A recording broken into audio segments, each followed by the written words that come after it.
Praise the lord. ప్రతిరోజు పరిశుద్ధాత్మతో కలిసి నడవండి అనే కార్యక్రమం ద్వారా మీ అందరికీ కూడా ప్రభువైన యేసుక్రీస్తు నామం పేరిట మా ప్రేమపూర్వకమైన వందనములు శుభములు తెలియపరుస్తుంటున్నాను.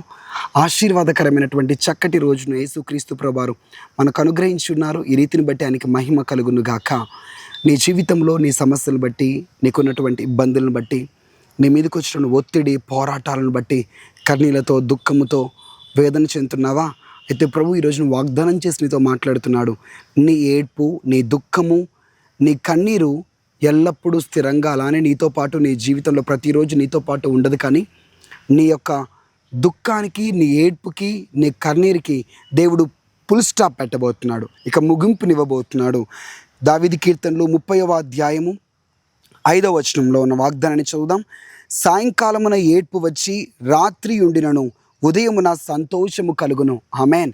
నీ ఏడ్పు, నీ దుఃఖము పర్మనెంట్ కాదు, స్థిరంగా అది నీతో పాటు ఉండదు. అది టెంపరవరీ మాత్రమే.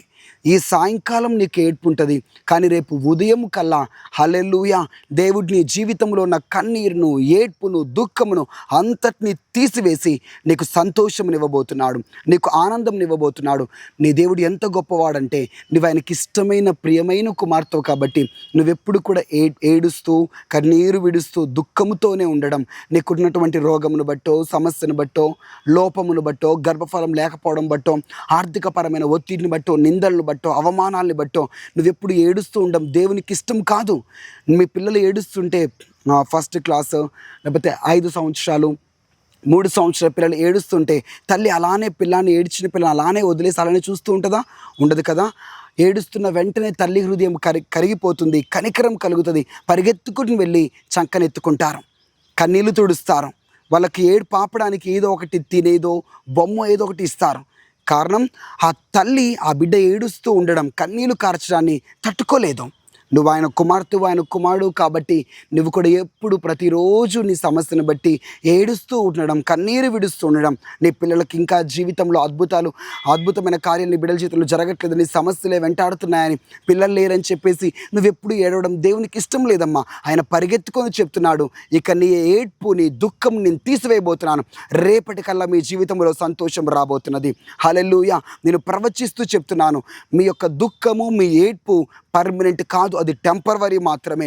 ప్రభు వెంటనే సంతోషమును పంపుతున్నాడు, ఆనందమును పంపుతున్నాడు. నువ్వు ప్రార్థించిన ప్రార్థనలకు జవాబులు పొందుకొని నువ్వు సంతోషంతో గంతులు వేస్తావు. ఎక్కడైతే ఏడ్చావో, ఎక్కడైతే నిందింపబడి అవమానింపబడి తలదించుకొని కన్నీళ్లతో ఆ ఇంటిలోంచి, ఆ స్థలంలోంచి, ఆ ఉద్యోగ పని నుంచి, ఆ స్థలంలో నుంచి నువ్వు బయటకు వచ్చావో అక్కడే ప్రభు నేను సంతోషముతో నింపుతాడు, ఘనతనిస్తాడు. నేను నిలబెడతాను ప్రభు వాగ్దానం చేస్తున్నాడు. ఈ వాగ్దానం మీ జీవితంలో నెరవేర్పు జరుగును గాక. కళ్ళు మూసుకొని ప్రార్థన చేద్దాం. యేసుక్రీస్తు ప్రభువా మీకు స్తోత్రములు.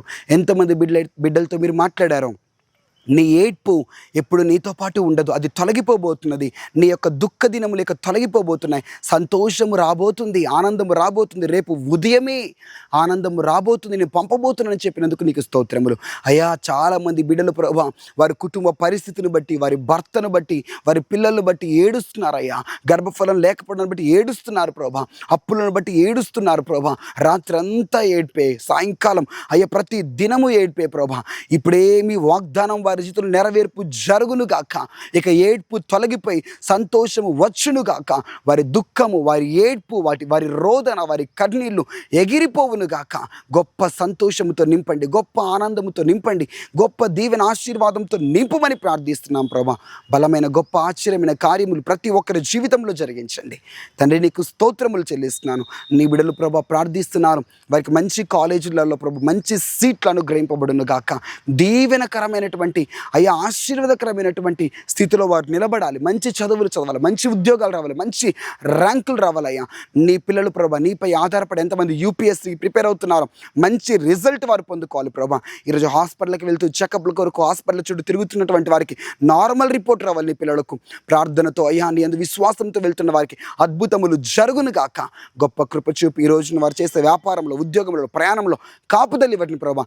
మిక్కుటమైనటువంటి ఎండ దెబ్బ నుంచి, ఎండవేడిమి నుంచి మీరే రక్షించండి, మీరే కాపాడండి, మీరే భద్రపరిచి దీవించమని యేసు నామములో ప్రార్థిస్తున్నాం తండ్రి. Amen. God bless you. Praise the Lord. ఒక ముఖ్యమైనటువంటి ప్రకటన, సికింద్రాబాద్లో వచ్చే మంగళవారం అనగా 3వ మంగళవారం 20వ తారీఖు సాయంత్రం 6 గంటల నుంచి 9 గంటల వరకు సికింద్రాబాద్ రైల్వే స్టేషన్ పక్కన ఆల్ఫా హోటల్ వెనక ఉన్నటువంటి